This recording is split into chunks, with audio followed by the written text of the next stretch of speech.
Depois de Felgueiras, Amarante, Florico de Basto, Marco de Canaveses, Penafiel e Baião, encontramos-nos hoje em Castelo de Paiva, o único município da comunidade intermunicipal do Tâmega Sousa, pertencente ao distrito de Aveiro, por se encontrar já na margem esquerda do Rio Douro, o Rio Douro que é um dos ex-libris deste concelho da região do Tâmega Sousa, com dezenas de quilómetros de frente de rio, não só do Rio Douro, mas também de outros cursos de água que atravessam o território de Castelo de Paiva, desde logo o rio Paiva, que deu o nome a este bonito concelho.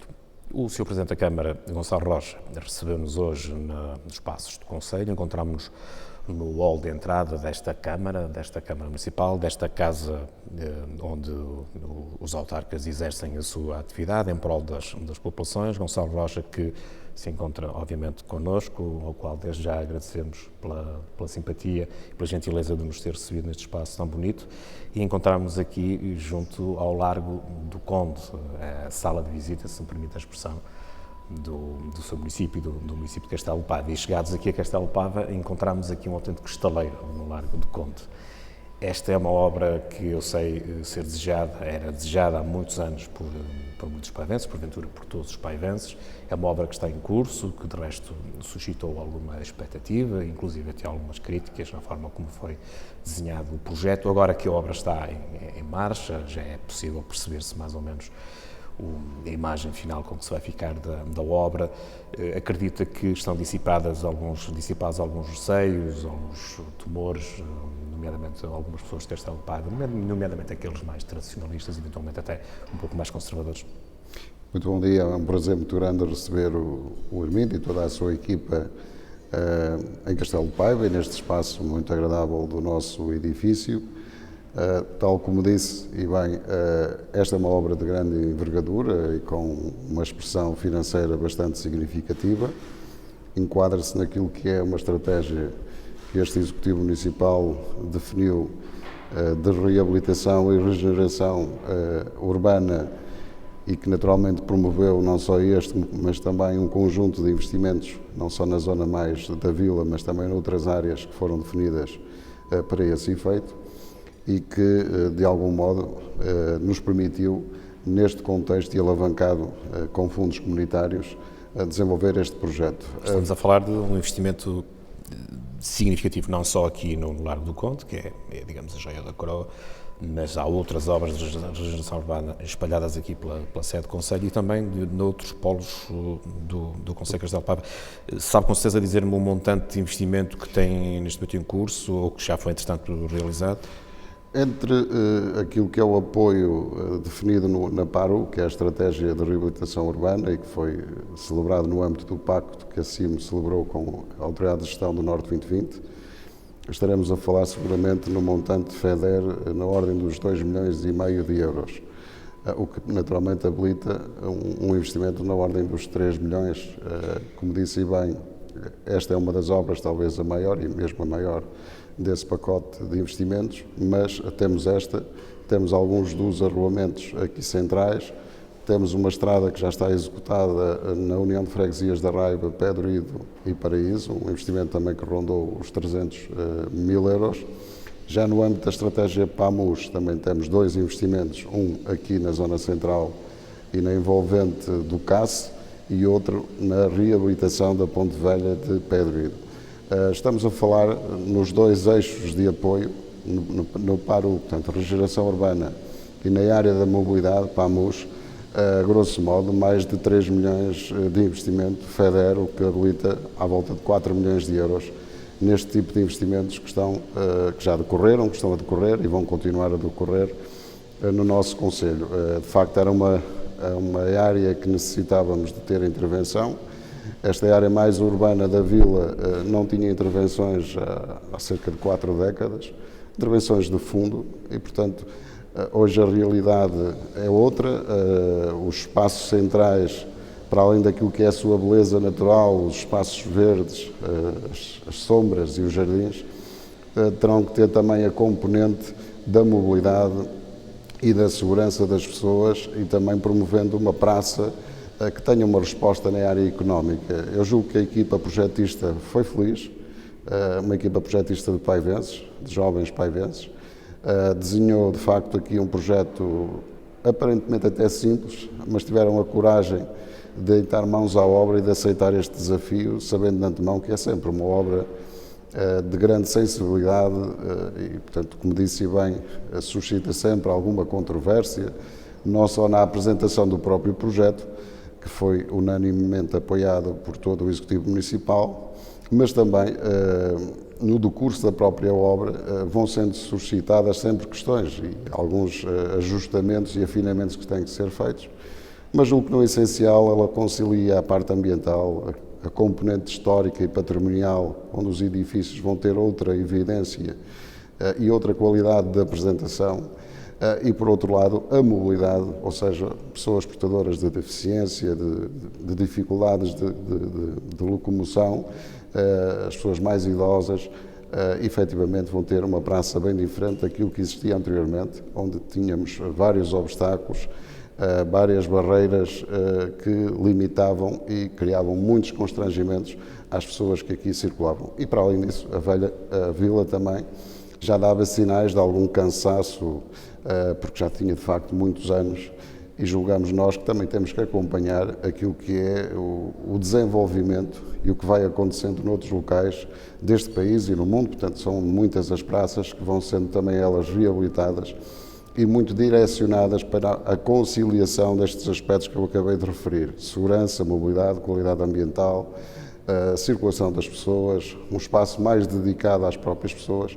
E eu julgo que foi uma iniciativa feliz, que naturalmente corporizou algum risco, porque fizemos-la de facto no último ano do nosso mandato, mas não poderíamos deixar de o fazer, atendendo a que tínhamos o investimento, tínhamos o apoio para o investimento nos fundos comunitários e, como tal, não poderíamos deixar de escapar esta oportunidade de lançar este investimento tão interessante e tão diferenciador, que vai naturalmente gerar uma centralidade muito melhor aqui na nossa vila, aliada a intervenções que já foram feitas, como disse há pouco, são várias ruas e avenidas que já foram reabilitadas, e para além disso vamos ter aqui também a nossa loja do cidadão no edifício do Palácio da Justiça, que julgo eu que também vai ser um elemento que vai conferir mais urbanidade, mais vinda de pessoas ao centro urbano, e julgo que o próprio comércio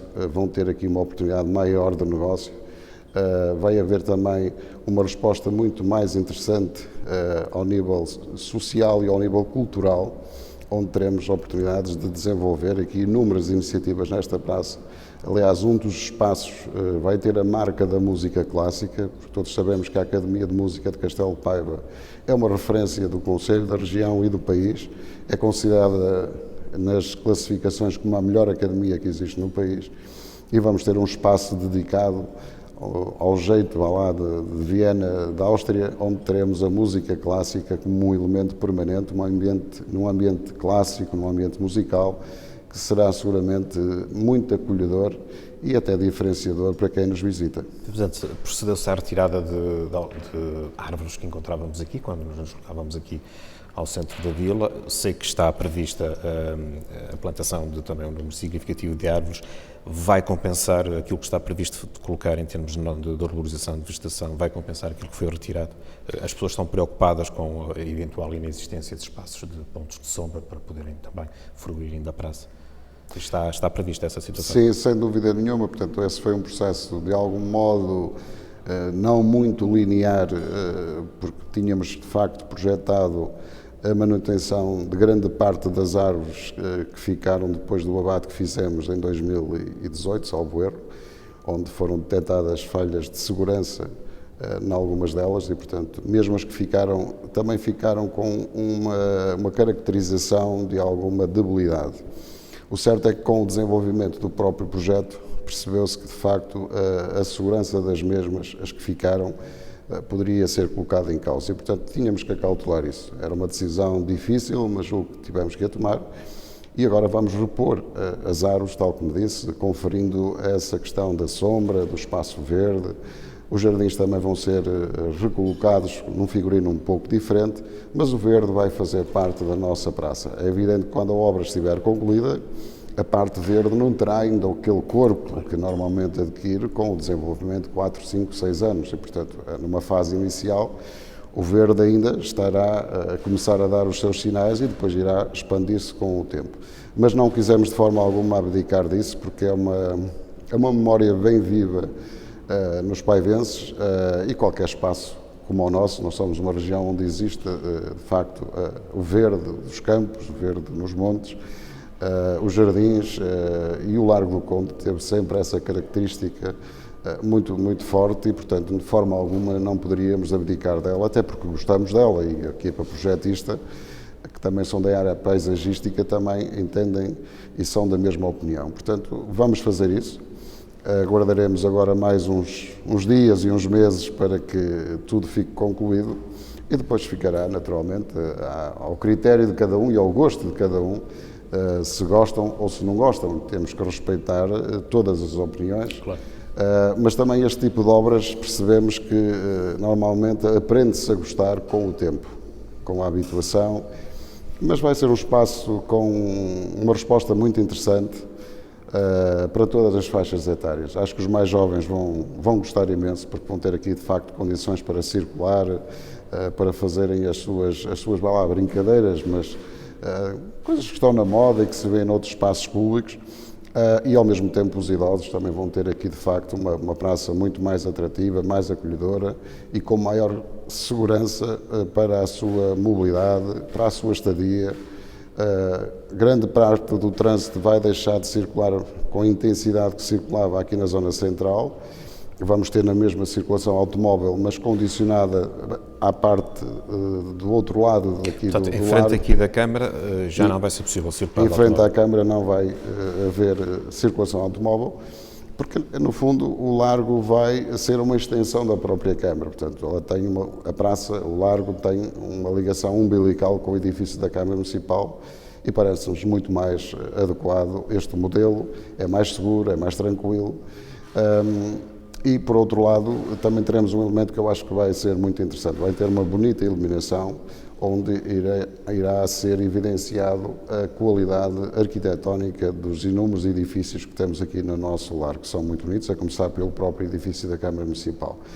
Eu julgo que o resultado final vai ser muito interessante, sei bem a expectativa que está criada, sei bem que há sempre aqueles que aproveitam também este momento pré-eleitoral para extrapolar um pouco daquilo que é a abordagem razoável da obra, mas a vida é feita destas coisas, nós temos de estar preparados para isso e quem tem o papel de decidir não pode retrair-se naquilo que são os seus objetivos e a força das suas convicções. Eu acredito convictamente na qualidade deste projeto, acredito convictamente que vai trazer de facto uma dinâmica muito interessante ao nosso Largo do Conde, mantendo aquela alma e aquele fascínio que tem a nossa praça e o nosso espaço mais central do Largo. Ainda em termos de obras, estes seus 3 mandatos, esta entrevista obviamente é para falarmos sobretudo do mandato atual, mas podemos também aproveitar até porque eu sou o terceiro e último mandato. Estes 3 mandatos ficaram também marcados por intervenções significativas, nomeadamente na frente ribeirinha, voltada para o Douro. Essa é uma aposta que tem sido uma imagem da marca do seu Executivo. Nós, a primeira grande batalha e o grande objetivo que traçamos quando entramos na Câmara Municipal foi colocar as contas na ordem. A Câmara Municipal, efetivamente, tinha uma situação financeira muito difícil. Um volume de endividamento e de dívida muito considerável. Conseguimos fazer esse trabalho com muito sacrifício, com muita reestruturação, com o abdicar de muitas coisas que gostaríamos de abraçar há mais tempo, mas os constrangimentos financeiros eram de tal ordem e os compromissos que tínhamos e temos com a banca são para se cumprir e para se honrar. Hoje, felizmente, temos a situação bem diferente. Pagámos mais de 17 milhões de euros de dívida em amortização e em juros e, naturalmente, hoje temos uma estabilidade que não tínhamos. Posso lhe dizer que entre curto prazo e médio e longo prazo temos uma dívida na casa dos 4 milhões e meio, Estamos a pagar a tempo e horas, estamos a cumprir com toda a gente, estamos a desenvolver política social de grande qualidade na perspectiva de dar respostas eficazes àquilo que efetivamente as pessoas precisam. E estamos também a fazer um investimento.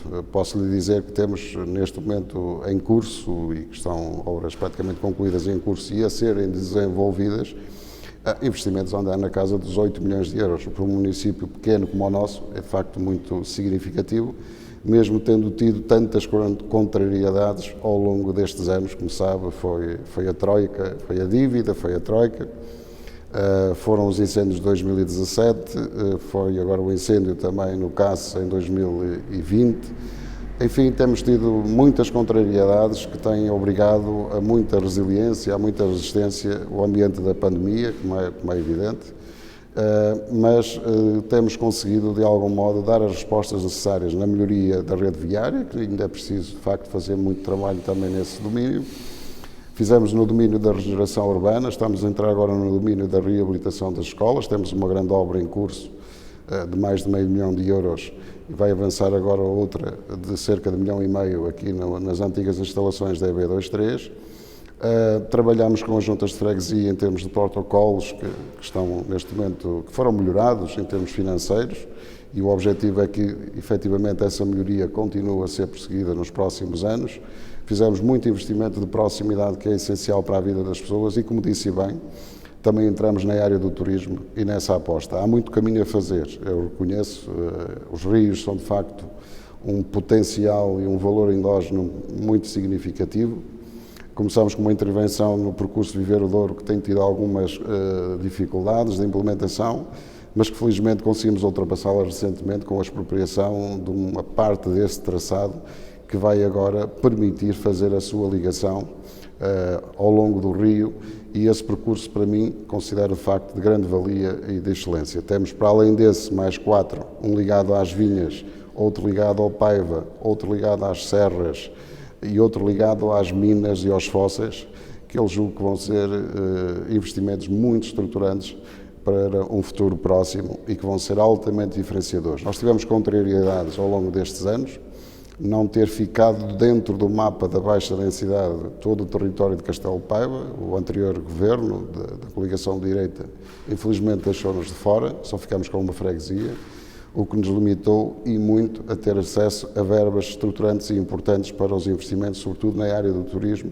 e, por outro lado, também para ajudar a alavancar mais economia na área do turismo no setor privado. Mesmo assim, temos mais de 500 camas no concelho, um concelho pequeno como este. Eu julgo que é um número muito interessante e que houve uma evolução extraordinária também ao longo destes anos. Para além disso, conseguimos captar também fundos para apoiar as empresas, alguns deles resultantes dos momentos difíceis que tivemos, nomeadamente com os incêndios, mas que se traduziram de facto em muitos milhões de euros para o setor económico e empresarial do concelho. Eu ia justamente, se me permite interrompê-lo, pedir-lhe que me falasse sobre isso. Os incêndios de 2017 foram incêndios tremendos, afetaram uma grande parte do concelho, destruíram grande parte da mancha florestal do concelho, tiveram também um impacto obviamente significativo na economia. Como é que o concelho conseguiu reagir a essa autêntica tragédia que todos observamos? Foi um embate terrível em todos nós. Ficamos completamente atónicos, incrédulos com aquilo que nos aconteceu. O que me recordo dessa noite é, de facto, uma noite terrível, uma noite muito difícil, que ficará para sempre na memória dos paivenses, porque, objetivamente, todos sabemos dos riscos dos incêndios, mas o impacto que aquele incêndio teve, de facto, foi enorme, foi enorme. Ninguém estava preparado para enfrentar um cenário como aquele que nos aconteceu. Felizmente, não tivemos perdas de vidas humanas, que foi, para mim, o dado mais relevante e mais importante de todos, mas o volume de destruição que aconteceu no concelho foi muito significativo em habitações, em empresas, em prejuízos de várias ordens que as pessoas tiveram. Foi uma noite muito difícil. Mas o concelho reagiu. Com apoios, tivemos cá reagiu, houve apoios. Correspondeu às expectativas, os apoios que, entretanto, foram desbloqueados, nomeadamente por parte do Governo? Houve apoios e, de facto, o Governo acompanhou, mas ficaram coisas ainda por fazer e estão por fazer. Eu acho que o modelo que se encontrou foi um modelo quase standard para todo o país e que não atendeu a todas as circunstâncias e realidades locais de cada concelho. O que é que não se fez, porque devia ter sido feito, em sua opinião? Porque a pequena questão, ou grande questão, ou perda que possa ter existido em algumas situações, em algumas circunstâncias não tiveram enquadramento para ser apoiadas. E eu acho que aí... Estamos a falar na área económica? Área económica, empresas, foram prejuízos muito significativos que as pessoas tiveram. Eu reconheço que em algumas circunstâncias, naturalmente, os seguros deveriam existir das próprias empresas ou dos particulares, no caso das suas habitações, mas acho que, em algumas questões, acho que deveria ter havido um enquadramento mais abrangente ou mais específico para algumas questões que deveriam ter sido atendidas, porque objetivamente foram muitas dezenas de casas que arderam, foram várias empresas que arderam e alguns pela dificuldade das circunstâncias próprias das suas empresas, do seu enquadramento de funcionamento, porque muitas delas eram empresas familiares, pequenas empresas, o pequeno negócio da própria pessoa, do próprio empresário. E sabemos que muitas vezes a organização poderá não ser a melhor, mas, sobretudo, muitos perderam, inclusive, a sua parte material, documental, e depois tiveram muita dificuldade em aceder aos apoios. Eu não posso deixar de dizer isto, porque acho que, depois, com o clima também que se criou, do escrutínio que se criou à volta destas questões, gerou de facto uma dificuldade acrescida na abordagem do mesmo. E acho que aí de facto o Conselho merecia mais. E disso frequentemente essa posição ao nosso Governo, que de facto também caiu nas mãos uma coisa gigantesca, porque ninguém estava a contar que uma coisa como esta tivesse acontecido no nosso país. Primeiro aconteceu em Pedrógão, depois isto em junho, salvo erro, e depois aconteceu em outubro, num segundo momento. Portanto, houve de facto, foi um ano extremamente complicado. Reconheço que o Governo lutou também como podia para poder ajudar as pessoas e o país, e também sei que da parte da própria Comunidade Europeia também as coisas demoraram a chegar, os apoios, e portanto houve aqui uma dificuldade acrescida, mas acho que ficaram coisas ainda por fazer e que nessa medida o Conselho, e julgo que outros também, precisarão ainda de mais apoio. Esta questão da coesão, esta questão da baixa densidade deste país que está mais para dentro, isto não é o discurso que normalmente se faz sempre, mas acho que tem que haver aqui um reforço maior de apoio. O país precisa disso, portanto, a agenda, nota-se que tem a questão da coesão, tem a questão dos municípios de baixa densidade, tem a questão do interior, mas acho que há ainda muito mais caminho a fazer. O investimento não pode ser medido pelo número de pessoas que lá vivem, porque senão o país fica deserto e, portanto, os censos que aí vêm vão ser complicados, seguramente. Portanto, esta política de voltarmos para o interior como uma grande aposta, como a agricultura, que neste momento está a ser uma aposta até pela força desta crise pandémica, é uma nova abordagem, uma nova visão que as pessoas já começam a ter de vir para o interior, é positivo e, portanto, temos que aproveitar, vá lá, esta boleia de vivermos um momento diferente na nossa história de vida e na própria perspectiva que as pessoas abordam as questões, por exemplo, da agricultura, da floresta, de outros setores que outrora foram relegados para um segundo plano. Portanto, é preciso, de facto, olhar para o interior, como julgo que já está a ser visto e reforçado. Ainda recentemente a Sra. Ministra da Coesão voltou a dar esse enfoque nos apoios que estão a sair no âmbito da valorização do interior, de candidaturas que estão a ser desenvolvidas, do reforço de dotações nesses avisos. É de facto muito importante para ajudar a alavancar os setores, como dizia, da economia, da agricultura, das florestas, do próprio comércio local, que tem uma importância tão grande para a vida das localidades. E, portanto, temos que, de facto, apostar nisso. E, para além disso, os serviços e a presença do Estado nas zonas do interior têm que existir, seja na saúde, seja nos serviços da segurança social, seja nas finanças, seja nas conservatórias, os correios. Todos estes serviços fazem mexer qualquer território. Portanto, As pessoas não podem ter um sentimento de abandono, não podem ter um sentimento de que ficam longe de tudo. Temos que começar a aproximar, mesmo percebendo que o país não tem recursos financeiros para tudo, porque não é fácil, mas hoje, por força das tecnologias, por força da modernização que está a ser incutida na própria administração pública, há melhorias que também têm que chegar ao interior para as pessoas terem aquele sentimento de que vale mesmo a pena viver cá, porque têm tudo, a qualidade de vida, as terras têm de facto uma paisagem, uma gastronomia, uma beleza natural extraordinárias e, portanto, há que reforçar ainda mais este olhar para o interior e, sobretudo, num município como o nosso, é de extrema importância que isso aconteça, mas eu acredito, sinceramente, com as infraestruturas que estão previstas na melhoria, sobretudo da rede viária, nas ligações que nos faltam, e falo concretamente da nossa variante, e falo também da ligação do IC35, que estão incluídas na Bazuca, no PRR, e para além disso ainda temos a estratégia local de habitação social, que são mais 30 milhões de euros, que vão permitir de facto alavancar muito este domínio, que de facto a habitação própria é essencial também para a fixação, para a captação de pessoas para o nosso território. Portanto, há muito caminho a fazer. Não faço este discurso numa perspectiva de apontar o dedo ou a crítica pela crítica, é mais a minha visão global das coisas, porque as pessoas tendo esta segurança e esta proximidade de serviços públicos, sobretudo na área da saúde, que é muito importante, ajuda e de que maneira as pessoas a ficarem cá, as pessoas a fazerem a sua vida cá, as pessoas a visitarem também o nosso território. É isto que faz mexer, portanto não podemos, porque eu também sinto que as pessoas precisam de trabalhar nas áreas metropolitanas, estes municípios com mais vida, com mais pessoas, mas gostam e apreciam muito os nossos territórios e cada vez procuram-nos mais, não só para fazer as suas férias, mas também para viver. Falou da saúde, peço desculpa.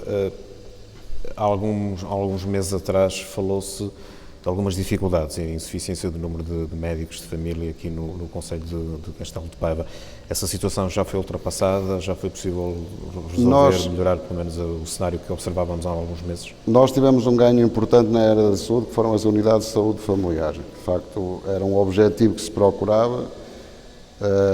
Tem havido, em alguns momentos, mobilidades de médicos, que depois é necessário fazer a colocação de novos médicos, e às vezes esse processo tem sempre alguma demora e suscita algum descontentamento ilegítimo da população, mas julgo que no domínio da saúde primária foram dados passos importantes. Sabemos que este ambiente da pandemia também não ajudou e não facilitou, porque os constrangimentos que colocou aos profissionais de saúde foram muito significativos, mas eu julgo que o mais importante para o nosso concelho, para a vida da nossa comunidade, é, sem sombra de dúvidas, termos cá uma unidade de urgência básica. Essa é que é a grande resposta que é necessária para este concelho, porque, para além das pessoas que cá vivem, também para as pessoas que cá trabalham, porque Castelo de Paiva está a dar um salto muito grande no domínio da empregabilidade, o que se perspectiva é um crescimento muito significativo nos próximos anos. Foram várias as empresas que expandiram a sua atividade, aumentaram o seu número de postos de trabalho, outras estão a crescer, outras querem vir para o concelho e, portanto, estamos a chegar a um momento que, de facto, a exigência já existia e a necessidade já existia desta unidade de saúde familiar, mas com os próximos tempos, com esta alavancagem que está a existir e vai existir nos próximos tempos, a unidade de saúde familiar, a unidade de urgência básica, queria eu dizer, é fundamental para o Concelho de Castelo de Paiva. O Concelho de Castelo de Paiva tem essa unidade de urgência básica? Não tem. Contrariamente a outros municípios vizinhos, não tem. Perdemos-la ainda antes de eu chegar à Câmara Municipal, infelizmente.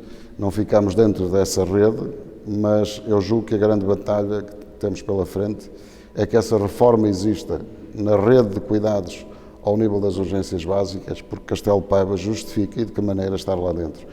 Essa é talvez a das maiores garantias e dos maiores confortos que as pessoas podem ter. É ter saúde próxima. Sabemos que casos mais urgentes e graves, naturalmente, têm que ir para os hospitais centrais, mas as pequenas urgências que normalmente implicam deslocações das pessoas e que demoram depois muito tempo, porque a capacidade de resposta desses centros hospitalares sabemos que é difícil, gera conforto, gera segurança, gera proximidade. Temos as escolas com um grande número de alunos também aqui no concelho e, portanto, justifica-se, na minha opinião, e todos aqueles que cá vivem, essa valência no concelho de Castelo de Paiva. Temos manifestado isso aos vários governos, aos vários ministros, aos seus primeiros ministros, sempre que entendemos que, de facto, essa é uma necessidade que tem que ser atendida nos próximos tempos. Depois dos incêndios de 2017, tivemos o grande incêndio, este já de cariz industrial, do ano passado. Um incêndio que destruiu instalações onde laboravam várias empresas, com algumas centenas de postos de trabalho.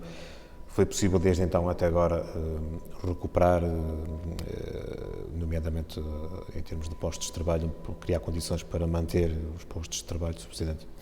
Portanto, o 2017, como eu disse há pouco, algumas empresas, felizmente, retomaram a sua atividade. Uma delas foi uma operação bastante complicada e tivemos aí, de facto, um empresário que se disponibilizou a vir para Castelo de Paiva e hoje está a investir ainda com maior pulmão num centro empresarial nas Lavageiras, mas nessa altura recuperou uma empresa e, no fundo, voltou a chamar os trabalhadores que lá trabalhavam. Algumas conseguiram, mas outras não. Algumas têm tido dificuldades, portanto, como eu dizia há pouco, ainda não está tudo resolvido nesse domínio. Neste último incêndio de 2020, estamos a trabalhar o acordo com o IFP no sentido de realojar as empresas nesse centro empresarial das Lavageiras. Sabemos que uma ou outra já não retomou a sua atividade, as coisas demoram e para quem está no setor privado precisa de respostas muito mais céleres para conseguir fazer o seu caminho, porque percebemos perfeitamente, sendo empresas pequenas, com pequena expressão financeira, não têm arcabouço para aguentar muito tempo uma situação de indefinição e de atraso. Portanto, mas estou convicto que uma parte significativa dessas empresas irão retomar a atividade nessas instalações provisórias. Para além disso, têm encontrado outras soluções durante este período para continuar a desenvolver a sua atividade, mesmo sendo em algumas delas situações um bocadinho precárias ou bastante precárias em algumas circunstâncias. Mas esperemos que de facto isto se resolva a contento. Temos acompanhado isto de perto porque entendemos que de facto é uma das situações mais sensíveis e mais críticas que temos no Concelho, que é resolver de uma vez essa questão e, por outro lado, reabilitar as instalações do CAS, que estamos também a pressionar o Instituto de Emprego para que rapidamente faça a reabilitação daquele edificado, com respostas não só para empresas que pretendam instalar-se no CAS, mas também no domínio da formação. Eu julgo que o Concelho precisa dar um passo importante nesse domínio. Temos que ter pessoas formadas que tenham, no fundo, adequabilidade com aquilo que é o mercado de trabalho. E aqui, por exemplo, a área da mecatrónica é muito importante para as indústrias que temos no Concelho, sobretudo de origem suíça, no setor da marroquinaria, no setor da relojoaria. Portanto, há aqui, de facto, e da metalomecânica também, há aqui, de facto, passos que têm que ser dados nesse domínio, na capacitação, na preparação dos jovens que queiram enverdar já pela atividade profissional. Temos que ter respostas neste domínio e o que está a ser trabalhado com o IFP é um pouco nesse sentido de, por um lado, criarmos condições vantajosas para as empresas nascer e instalar-se, também criarmos aqui, no fundo, condições para que os nossos jovens se formem, se capacitam cada vez mais para entrar no mercado de trabalho no nosso Concelho. Já teve a oportunidade de referir a estratégia local de habitação, são cerca de 30 milhões de euros que está previsto investimento aqui para o Concelho, é de facto um investimento de grande envergadura. Vai ser impactante também para a economia do Concelho, essa é a sua expectativa? Eu reconheço que de facto o Governo fez uma grande aposta em vários domínios e no âmbito dos apoios comunitários, seja nos quadros comunitários, seja agora também no PRR, em áreas fundamentais, não só a ferrovia, como também as infraestruturas rodoviárias, na transição energética, na digitalização, na modernização administrativa, na área da saúde.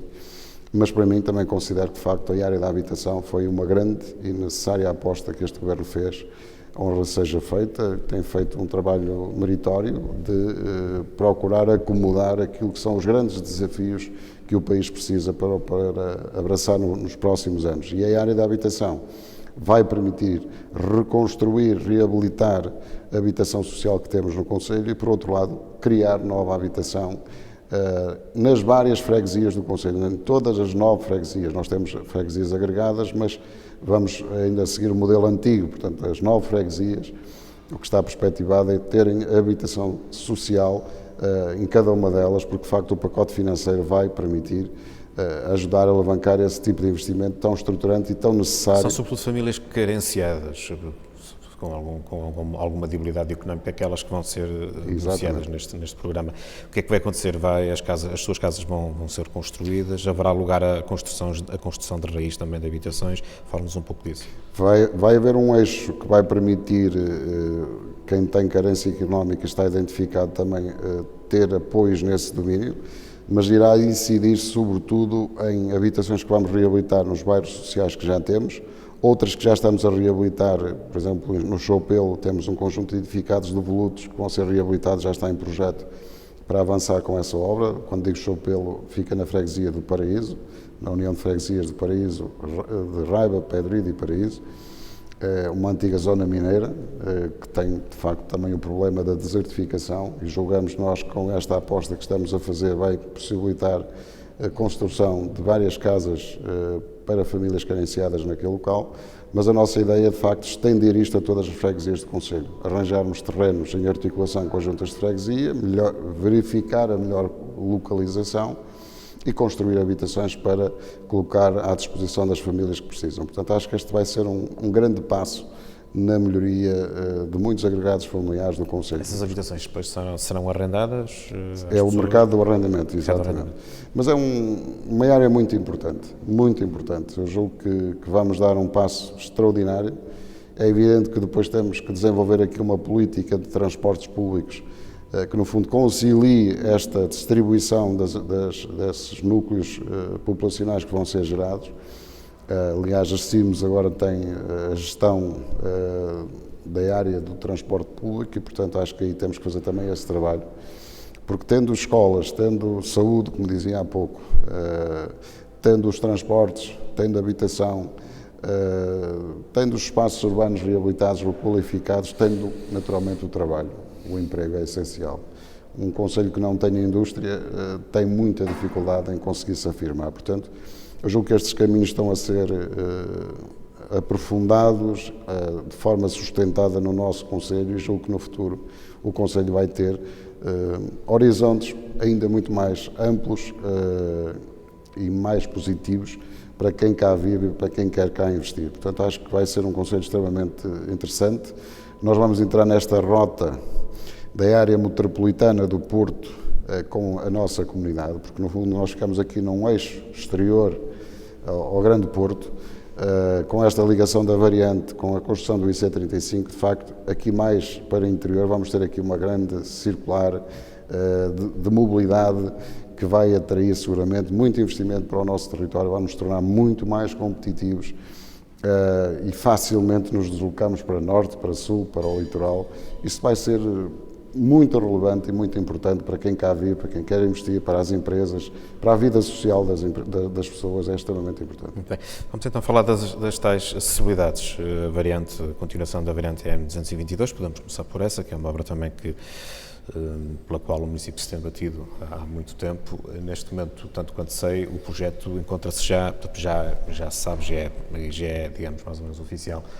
Vai haver financiamento decorrente do PRR, está garantido a 100%, portanto o município também não, até nesse contexto, o município não será, digamos, sobrecarregado com encargos.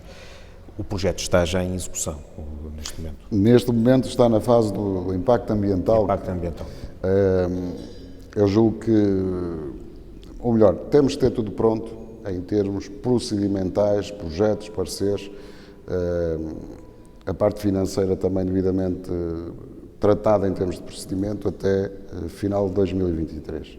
A obra tem que estar concluída até 2026, tenho o dinheiro assegurado a 100%. O traçado já está definido, já está acordado, inclusive, com os 3 municípios por onde passa, nomeadamente Castelo de Paiva, apesar de Castelo de Paiva ser uma coisa muito tenue, está no limite da nossa fronteira, Gondomar e Santa Maria da Feira. Vai ter cerca de 9 km, portanto é um traçado relativamente curto, mas evitou-se também com esse traçado que tiveste um custo muito elevado, não só na construção, como também depois na manutenção desse traçado, portanto procurou-se acomodar todas estas questões. Vai-se manter o perfil daquilo que já temos da primeira fase da variante? O perfil será semelhante? O perfil é semelhante, né? Portanto, e também, julgamos nós, não é preciso mais para o volume de tráfego que temos, já dará a resposta adequada para este efeito. Portanto, aquilo que vai ser construído vai ligar à A32? Ao nó da A32 em Canedo, Santa Maria da Feira, portanto, naquela rotunda mesmo junto à portagem, e vai sair, naturalmente, onde termina neste momento a nossa variante no limite do concelho. Portanto, o concelho de Castelo de Paiva ficará a quantos minutos do Porto, pela variante AN? Eu julgo que nós saindo aqui do centro da vila, já não falo desse limite, mas aqui do centro da vila, pouco mais de meia hora estamos no Porto.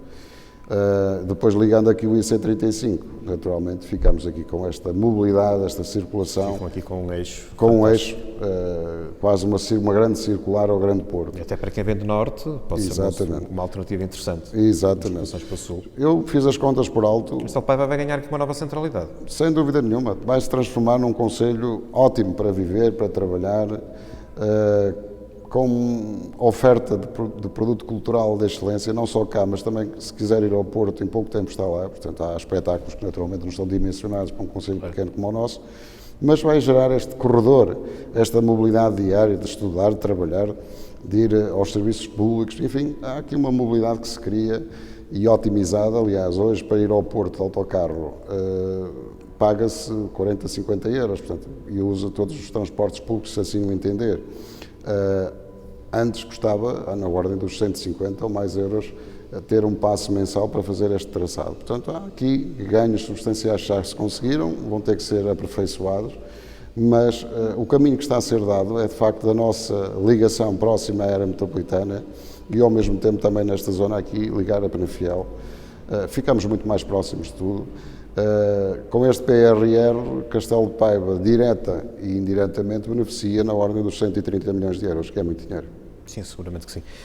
Incluir nisso, obviamente, o IC35, a ligação a Penafiel, onde estão sediados alguns dos serviços da nossa região, desde logo o hospital que falávamos há pouco a propósito da questão de saúde, que é uma questão, obviamente, muito cara, muito importante para o concelho de Castelo de Paiva. Em relação ao IC35, o cenário é parecido com aquilo que falávamos há pouco da variante EN222, há financiamento garantido, há garantia de que efetivamente a obra vai avançar. O timing será basicamente parecido com aquilo que está previsto para a EN222. A expectativa é que até o final do próximo ano, 2023, 2022, 2023, tenhamos o processo todo concluído. O que diz as regras do PRR, da Bazuca, portanto, do Plano de Recuperação e Resiliência, é isso mesmo. Os investimentos que estão alocados e colocados no plano têm que estar concretizados até 2026. Portanto, não podemos desperdiçar esta oportunidade. Eu acho que aqui há um grande desafio e tem que haver compromisso de todos, porque não podemos perder esta oportunidade, o Sr. Presidente disse isso recentemente. É verdade, não podemos perder esta oportunidade. Eu imagino neste momento a carga administrativa de projetos que as estradas de Portugal ou as infraestruturas de Portugal vão ter, porque já estão a ter. Por um lado tem o grande desafio da ferrovia e também tem agora o desafio de 520 milhões na área da rodovia. Portanto, isto vai exigir um compromisso enorme de todos os intervenientes, de todos que têm responsabilidades, para que consigamos atingir essa meta que, de facto, seria imperdoável se não tivéssemos isto executado. O IC35 está muito atrasado, ainda não há projeto para... A parte inicial há condições de avançar de imediato. Mas o restante também tem que avançar rapidamente. Mas eu julgo que se colocarmos o acelerador, como se costuma dizer, nós também somos um país, quando é mesmo preciso, também dá a perna e consegue alcançar esses objetivos. Eu acho que o país vai se mobilizar para isso. Qual é a expectativa que o Sr. Presidente tem em termos de tempo de viagem que vai ser necessário depois de construir o IC35, aqui da sede do Concelho de Penafiel ao Centro Hospitalar de Tâmega Sousa? Neste momento nunca sabemos, não é? Porque neste momento é uma incógnita. É uma incógnita. Eu venho de Felgueiras e hoje até cheguei bastante rápido. Eu calculo sempre 1 hora para chegar a Castelo de Paiva, de Felgueiras a Castelo de Paiva. Mas depois da estrada estar pronta, eu acho que num quarto de hora estamos lá sem dificuldade nenhuma. Portanto, eu nunca, por acaso, eu não tive esse cuidado de medir. Deve ser extraordinário fazer Castelo de Paiva a Penafiel em 15 minutos. Pelo menos sabemos quando chegamos, não é? É só saber algum constrangimento que ninguém esteja a prever, mas em circunstâncias normais a viagem vai ser muito rápida e prática e, portanto, esta mobilidade, este corredor vai funcionar. E a questão da segurança é muito importante também.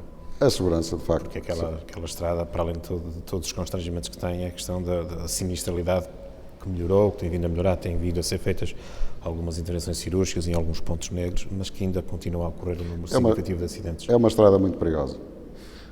E mesmo para quem lá vive e trabalha e faz a sua vida junto à estrada atual, precisa ter essa segurança, essa comodidade.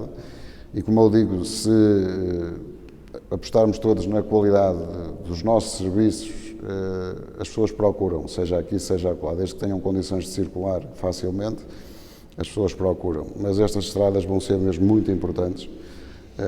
Vai atrair muito investimento para a nossa região. A nossa região, em vários setores, é uma região de referência e que precisa muito destas estradas, apesar de ter havido um discurso anti-estradas durante vários anos, porque objetivamente algumas foram feitas, poderiam até ser de algum modo dispensáveis ou mais pequenas, mas outras há que não foram feitas e que são necessárias, não só aqui como noutros concelhos deste país, porque viver em alguns municípios do interior, de facto, é muito difícil. Eu estive recentemente em Rezende e percebi perfeitamente a realidade que aquela gente tem, que é extremamente difícil conseguirem chegar aos hospitais centrais. Para eles também a ligação à Ponte Ermida vai ser um investimento estruturante e decisivo também para o futuro daquele território. Já vamos falar um bocadinho sobre isso quando falarmos consigo na sua qualidade de Presidente da CIM. Só mesmo para concluir, com estas infraestruturas que são já para amanhã, esperemos que sim, esperemos que desta vez não sejamos enganados. Castelo de Paiva, eu diria, eu punho a questão ao contrário, as pessoas que vivem no Porto, na área metropolitana do Porto, vão ficar a 20 minutos, 30 minutos do paraíso, diria. Concelhos como Castelo de Paiva, concelhos como Baião, concelhos como Celurico de Basto, são concelhos com uma ruralidade extraordinária e fantástica e que têm uma capacidade de atratividade muito grande sobre as pessoas que vivem nos grandes centros. Essa aposta que o município tem vindo a fazer, Castelo de Paiva e os demais municípios têm, todos eles, cada um assim com as suas prioridades, têm vindo a fazer na área do turismo, pode revelar-se agora uma aposta acertada, na medida em que, havendo melhores condições de acesso, à partida haverá uma maior apetência das pessoas para se deslocarem até Castelo de Paiva e fruírem dos seus rios, das suas serras, das suas montanhas, do seu verde, do seu património, da sua gastronomia, enfim, tanta coisa bonita aqui em Castelo de Paiva para se ver. Sim, está a ser desenvolvida essa estratégia e tem que ser muito reforçada nos próximos anos, porque agora já temos, digamos, condições de pôr a cabeça de fora e respirar mais um pouco, porque a situação financeira, felizmente, melhorou, mas esse é o grande desafio para o futuro, ter uma resposta com qualidade na área do turismo. Temos inúmeros operadores que, de facto, têm feito um trabalho notável e de grande qualidade. Temos não desconsiderando nenhum dos outros, e é sempre chato estar a nomear um e não nomear outros, mas temos de facto um hotel de grande referência no concelho, que é o Douro 41, mas temos outros, de facto, alojamentos, seja locais, seja turismo rural, de excelência no concelho e, portanto, há aqui muito potencial que tem que ser trabalhado e desenvolvido nos próximos anos, e vão ser seguramente, porque há uma visão, há um objetivo muito claro nesse sentido. E, portanto, a valorização dos recursos naturais, das serras, dos rios, dos vinhos, da música. Eu acho que um dos grandes desígnios para o Concelho nos próximos anos é, de facto, conseguir ter no Concelho o ensino superior na área da música, porque eu acho que a aprendizagem que é aqui feita, a formação que é aqui feita é de grande qualidade.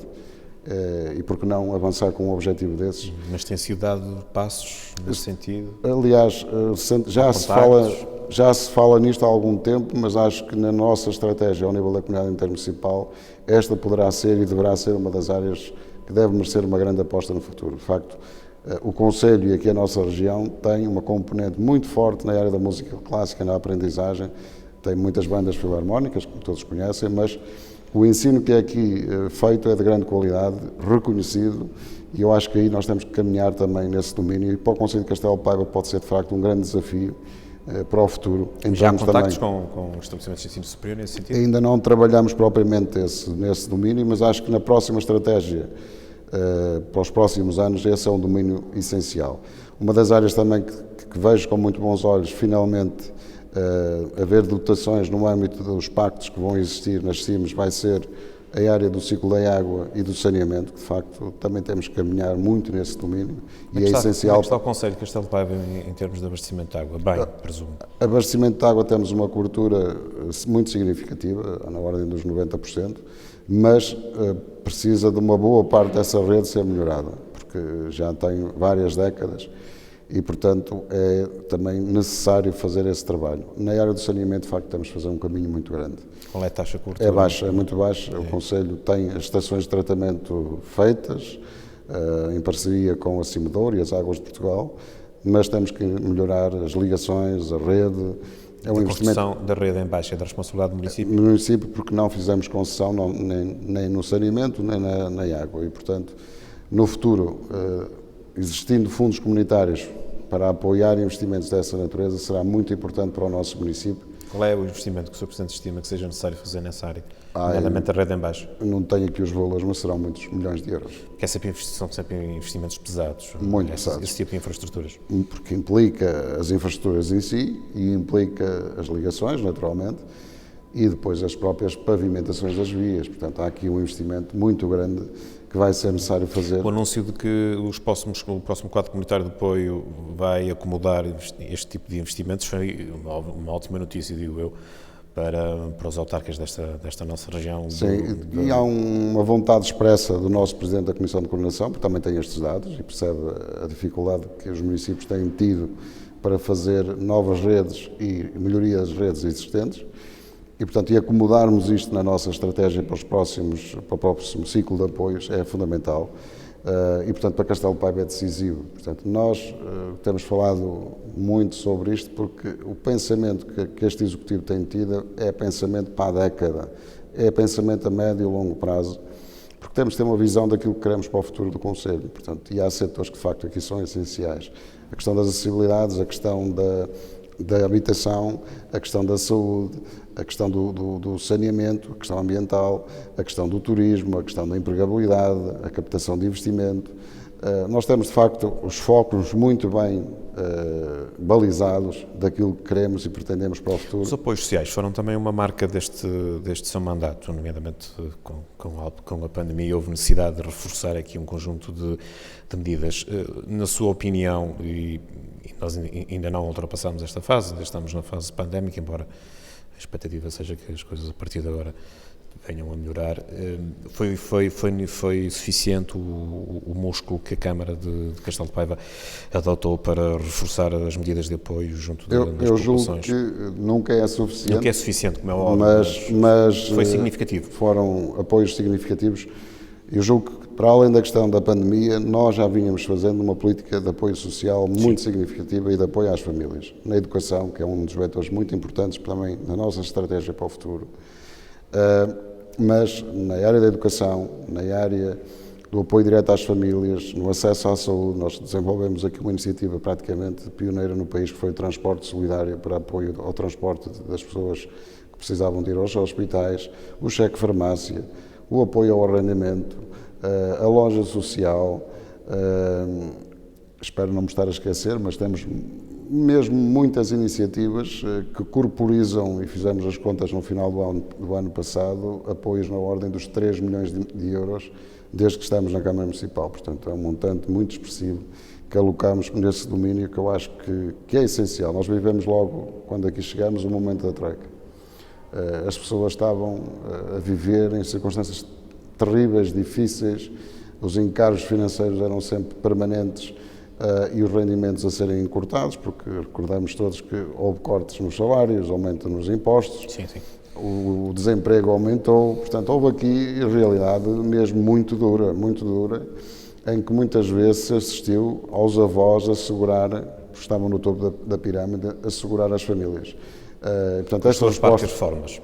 Exatamente, Em muitos exatamente. casos, todos nós conhecemos situações Foi muito importante. muito complexas. Naturalmente, agora no ambiente da pandemia também desenvolvemos algumas iniciativas daquilo que era possível. O Governo também colocou muitas medidas em prática. Ainda agora, recentemente, vamos dar um apoio aos comerciantes locais para alguma ajuda e para algum apoio, mas é sempre curto para aquilo que têm sido as dificuldades para que eles têm passado neste ano, que já passou. No fundo, já estamos a viver esta pandemia há mais de um ano. Sr. Presidente, vamos concluir esta entrevista. Ainda não é bem a conclusão da entrevista, mas entramos já na nossa reta final. Eu vou reservar aqui alguns minutos para falarmos um pouco sobre a comunidade intermunicipal do Tâmega Sousa, que lidera neste momento, nesta segunda metade do mandato. Antes de si tivemos o seu vizinho, colega de Castelo de Paiva, de Sinfãs, de Armando Morisco. Está a ser, do seu ponto de vista, um mandato positivo no contexto da comunidade intermunicipal do Tâmega Sousa? A região conseguiu dar aqui um salto significativo em relação àquilo que aconteceu, nomeadamente no anterior mandato autárquico? Eu considero, de facto, esta questão do PRR, depois voltarei àquilo que me pergunta, acho que é marcante para a nossa comunidade intermunicipal, porque grande parte das preocupações dos autarcas no domínio das acessibilidades ficaram garantidas e solucionadas com este plano. Eu diria que as principais. As principais ficaram asseguradas, ou seja, nos 520 milhões de euros do PRR para as infraestruturas rodoviárias, grande parte desse montante fica na nossa comunidade intermunicipal, o que manifestamente acho que é de facto um momento importante, não é uma vitória de ninguém em particular, é uma vitória da região e é uma vitória naturalmente de todos os autarcas, porque a vida da autarca a lutar para ter estradas é uma batalha muito dura, há muitos anos não deixou de o ser e cada vez foi mais dura. E porventura às vezes algumas pessoas poderão pensar que as pessoas retiram o pé do acelerador ou que... Não, efetivamente os autarcas sempre se bateram por elas, sempre sofreram por não conseguir, porque quando nós lutamos e não estamos a ver a coisa a acontecer, também sofremos com isso porque queremos dar respostas positivas e para o nosso território. E eu acho que este é um momento muito marcante e importante para a vida da nossa comunidade intermunicipal. Mas, para além disso, a nossa comunidade tem tido um crescimento muito significativo, ao nível da capacitação, ao nível do abraçar vários desafios que nos são colocados no âmbito dos vários eixos de apoio no quadro comunitário. Nós praticamente nunca viramos a cara à luta e deixamos de fora qualquer oportunidade, seja no apoio à área da educação, na área social, na questão da mobilidade, na questão desta medida excepcional do PARTE. O PARTE foi muito importante para a região. Muito importante, porque nós temos esta mobilidade permanente para o Grande Sobretudo Porto. tem a ver com o transporte ferroviário. Isto traduz-se, de Foi uma facto, revolução tremenda. Traduz-se, de facto, numa... Eu tenho acompanhado, sobretudo, e porventura estará a ser dos conselhos que mais está a beneficiar com isso, que é a Marca Canaveses. De facto, o número de pessoas que viajam hoje diariamente de Marca Canaveses para o Porto. E ainda devemos de fazer o estudo económico. É incrível, é incrível. O estudo económico e financeiro que possa medir a poupança que gerou nas famílias da nossa região. Muitos milhões de euros. Muitos milhões de euros. Muitos milhões de euros. Portanto, isto E mesmo em termos de transportes rodoviários também houve aqui ganhos significativos. As pessoas hoje viajam para o Porto autocarro, qualquer um dos nossos centros urbanos, é uma a preços melhoria muitíssimo mais confortáveis. E ainda não teve mais uso por causa da pandemia, porque o transporte público teve uma diminuição muito significativa. Eu acho que o PARTE foi, de facto, o PRR foi muito importante neste mandato, mas o PARTE parece-me que foi, de facto, marcante. É marcante, acho que é uma... Que toca de perto na vida das pessoas, nas economias familiares, etc. Não, e queria aqui dar os parabéns à estrutura da CIM, todos os colaboradores, todos os técnicos que têm sido inexcedíveis, porque nem sempre é fácil gerir uma casa com tanta gente, mas tem sido inexcedíveis. E o ambiente entre os autarcas hoje é um ambiente um pouco mais distendido do que já ocorreu no passado? Temos as nossas... O anterior mandato foi um mandato com alguns momentos de crispação, toda a gente sabe que... Isto quando se trata de dividir fundos, dinheiro, recursos, mas é fácil. Não se tem, pelo menos não é para quem vê de fora, que é o meu caso, não é tão perceptível, não foram tão perceptíveis neste mandato essas situações de maiores dificuldades. Mas, na essência, eu acho que é salutar o debate e o cada um procurar sempre mais para o seu território, não é? E aquela dicotomia entre os concelhos ditos mais industrializados e os com territórios de baixa densidade, foi possível nesta fase acomodar, conciliar os interesses que às vezes são contraditórios entre si, entre os diferentes municípios? Eu acho que o nosso ambiente é um ambiente bom, temos um entendimento... Sim, em termos pessoais não está em causa isso. Não, temos um ambiente... entendem todos muito bem. Temos um ambiente muito bom, no fundo eu atravessei os três. Sim. Estes 3 mandatos, tive experiências com pessoas mais tarimbadas na vida autárquica e que tive o gosto e a honra de ter trabalhado. Ainda trabalhou com alguns dos nossos dinossauros. Exatamente, mas aprendi muito, portanto, acho que nos ensinaram muitas coisas positivas e boas, experiência, no fundo aquilo que eu dizia há pouco, esta luta, por exemplo, por causas, objetivos, não são coisas fáceis, isto não é a superar, como se costuma dizer, está ali, não, estas coisas demoram, a persistência, a nossa capacidade de persuadir também os nossos interlocutores, de ter as nossas estratégias para os sensibilizar para a importância dos investimentos, mas de facto o nosso convívio tem sido um convívio, voltando à sua pergunta, um convívio bom, com naturais divergências pontualmente num ou noutro assunto, mas acabamos sempre por, em grande parte dos dossiês... Como é que entra aqui, Sr. Presidente? Tenho sempre esta curiosidade, e peço desculpa por interrompê-lo. Como é que entra aqui a Associação de Municípios de Val de Sousa, que ainda existe e que gera ainda projetos importantes? Como é que é feita a articulação entre estes 2 organismos, no fundo estes 2 agrupamentos intermunicipais? A Associação de Municípios é de facto uma entidade já com várias décadas de existência, no fundo... E que tem a originalidade de ter um concelho que não pertence à CIM, Paredes. Mas tem feito um trabalho muitíssimo bom, sobretudo para mim, né, na questão da área do ambiente, com a Ambisousa, que de facto é uma empresa já com pergaminhos e com muito trabalho feito e de grande importância para nós. Não está preocupado com o aterro de Rimau? Eu estou preocupado porque, naturalmente, nós temos de ter soluções, mas nós temos conseguido sempre chegar a entendimentos e no fundo, acompanhar o ritmo do tempo. Mas essa área e na parte da Rota do Românico são talvez os 2 grandes projetos que tem a Associação de Municípios. Também se trabalhou em articulação com a Associação de Municípios e a própria Comunidade Intermunicipal este novo estudo para a ferrovia no Val de Sousa, que no fundo está-se a fazer o caminho para alocar também recursos nesse domínio, que é importante, e portanto nesse capítulo a Associação de Municípios também fez um trabalho que considero de extrema importância.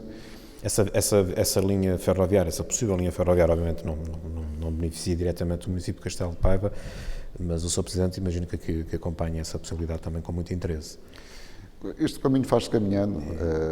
A minha preocupação cimeira eram as infraestruturas rodoviárias. IC35 e variante, sobretudo para Castelo de Paiva, eram e são de grande importância. Com certeza que sim, até para o seu conselho. Mas nunca descurei a questão dessa aposta, numa perspectiva de se fazer já trabalho nesse domínio e de começar a alocar recursos para esse efeito. Portanto, acho que é um caminho positivo e importante para a nossa região. A nossa região, como demos dito muito genericamente, que está aqui numa zona cinzenta, que às vezes nem é litoral, nem é interior, é um misto de várias coisas, mas tem muita pujança, temos muita pujança económica. Nós somos, de facto, a comunidade que tem mais pessoas, tem cerca de quase de 500 mil pessoas, é muita gente, é uma zona muito importante para o país e, portanto, nós não podemos também ficar eternamente na sombra, nós temos que saltar cá para fora, no sentido de trazer também aquilo que são aos olhos de todos, que esta região precisa de facto ter aqui instrumentos e meios para poder crescer ainda muito mais e ajudar o tecido empresarial, porque nós temos o setor do calçado, temos o setor da pedra, temos a metalomecânica, temos o têxtil, enfim, temos aqui mobiliário, temos aqui inúmeros setores de grande pujança no país e, portanto, isto temos aqui vários clusters que nem todas as regiões até aqui no nosso setor da relojoaria e marroquinaria, que está a crescer de forma exponencial. Neste momento, o investimento suíço em Castelo de Paiva já se está a traduzir em mais de de 500 pessoas a trabalhar. É muita gente para um concelho que tem... E nem sequer referimos o vinho verde, o nosso vinho verde, que é de facto extraordinário. Temos aqui temos a maior cooperativa da região, temos o maior produtor privado da região, portanto, temos... É um trabalho que tem que ser feito, como já foi feito há uns anos atrás, da reconversão da vinha, que foi um programa muito importante para o concelho.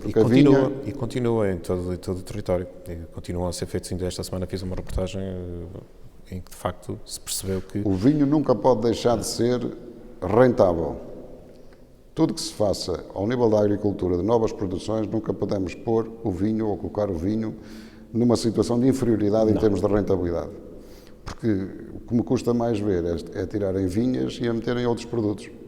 Porque daqui a uns tempos vamos querer ter vinho de qualidade e não vão haver vinhas porque outros setores tornaram-se mais competitivos que a vinha. Portanto, a vinha, naquilo que é a abordagem do investimento e do apoio, tem que ser sempre encarada como um setor rentável. E o Concelho de Castelo Paiva tem esta particularidade de ter uma sub-região de vinho verde. Exatamente. O Castelo Paiva é um vinho diferenciado, tem um caráter próprio, uma personalidade própria. Sim, o vinho tinto era uma marca de excelência e mais nome dava ao Concelho. Mas o vinho branco também fez o seu percurso e hoje temos vinhos brancos de grande qualidade. Mas aí está, o vinho, isto é a minha abordagem um pouco do que vou acompanhando, tem que ser um setor, de facto, que faça o seu caminho competitivo e tudo mais, mas naquilo que é a escala ou na verificação entre outros setores da aposta de produções, tem que ser um setor competitivo e rentável. Para quem investe, tem que ter a noção que, de facto, está a fazer um investimento que vai ter retorno maior relativamente a outro tipo de produções que se façam no nosso território. Sr. Presidente, chegou a esta casa em 2009, quando foi eleito a primeira vez. Depois foi reeleito 2 vezes e agora vai terminar o seu percurso autárquico como Presidente de Câmara, fruto da limitação de mandatos. Valeram a pena estes 12 anos, Sr. Presidente?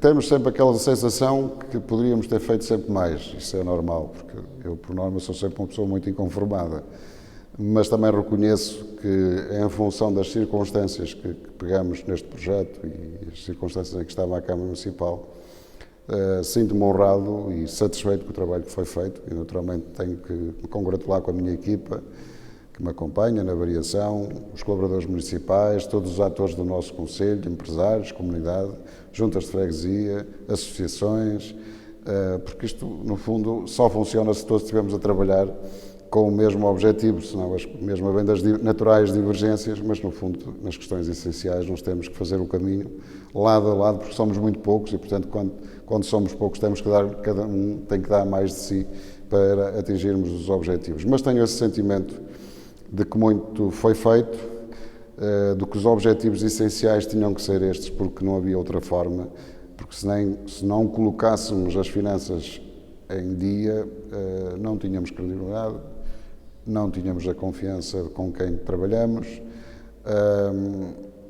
não tínhamos o respeito que eu julgo que o município adquiriu ao longo destes anos. E, portanto, sinto-me muito honrado com isso e continuarei por cá, se assim o entenderem, porque a escolha é das pessoas, de quem elege, para ajudar e apoiar naquilo que eu possa e que sei, e onde estiver, porque, de facto, esta é a terra que nós todos lutamos por ela todos os dias e queremos que ela ande para a frente, porque acho que temos que tirar esta carga que infelizmente em muitos momentos tem acontecido de tragédia, de tristeza, de que tudo nos acontece, e temos que ir mesmo definitivamente para o lado positivo, porque esta terra tem de facto um pulmão enorme, tem sempre uma terra alegre, viva, com muita alma e que tem muito para dar ainda nas próximas décadas. E quem vier a seguir, que faça ainda mais do que aquilo que nós fizemos, porque isto é feito de percurso, com altos e baixos, mas é feito de um percurso e, portanto, esta linha de progresso, de desenvolvimento, tem que continuar para estas gerações, sobretudo mais novas, terem aqui um sinal de esperança e de confiança no futuro, que é muito importante. Eu queria justamente terminar a entrevista com esse registro, um registro positivo, olhar para o futuro, e de facto falávamos há pouco, há instantes, do Concelho de Castelo Paiva, aquilo que está perspectivado, e é praticamente uma certeza, só agora termos a paciência de aguardarmos mais algum tempo, aquilo que está perspectivado é que o Concelho de Castelo Paiva nos próximos anos se abram aqui janelas enormes, eu diria portões de oportunidade para que este Conselho, de facto, dispare em termos de desenvolvimento e tenha uma capacidade de atratividade diferente. E este brasão, que é tão bonito, vai, de facto, ganhar ainda mais brilho. É isso que todos nós desejamos. Aproveito-me este momento para, de alguma maneira, me despedir de si, embora ainda vamos andar por aqui mais alguns meses, mas assim com este registro mais formal, aproveito e agradeço-lhe muito a forma extraordinária como sempre trabalhou comigo e desejo-lhe, obviamente, toda a sorte do mundo. Muito obrigado, Armindo. Também tem sido um prazer enorme, primeiro, tê-lo conhecido e ter trabalhado sempre consigo, porque, efetivamente, é uma voz importante e uma presença importante na nossa região, que transmite o muito de bom que aqui se faz e tem, sobretudo, o equilíbrio e o bom senso de transmitir aquilo que, às vezes, é menos bom, sim, mas com um grande sentido de responsabilidade. Eu acho que a sociedade tem que ser feita de equilíbrios, de bom senso e de alma positiva. Essa acho que é a grande mensagem que nós temos que transmitir, é que temos já como uma alma positiva, encararmos sempre, mesmo os momentos difíceis, como uma grande oportunidade também para darmos a volta por cima e de seguirmos o nosso caminho. Portanto, também jornalismo pela positiva, como eu gosto de dizer muitas vezes. Tem que ser. Meu caro amigo, permita-me tratá-lo assim. Muito obrigado mais uma vez.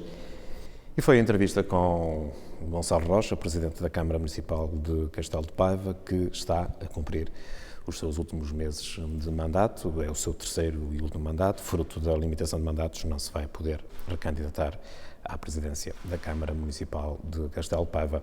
E terminamos assim, da melhor forma. Terminamos com o Presidente da Câmara de Castelo de Paiva, com o Presidente da Comunidade Intermunicipal do Tâmega Sousa. Terminamos este ciclo de entrevistas que realizamos ao longo das últimas semanas. Obviamente prometemos voltar com novas e diferentes abordagens.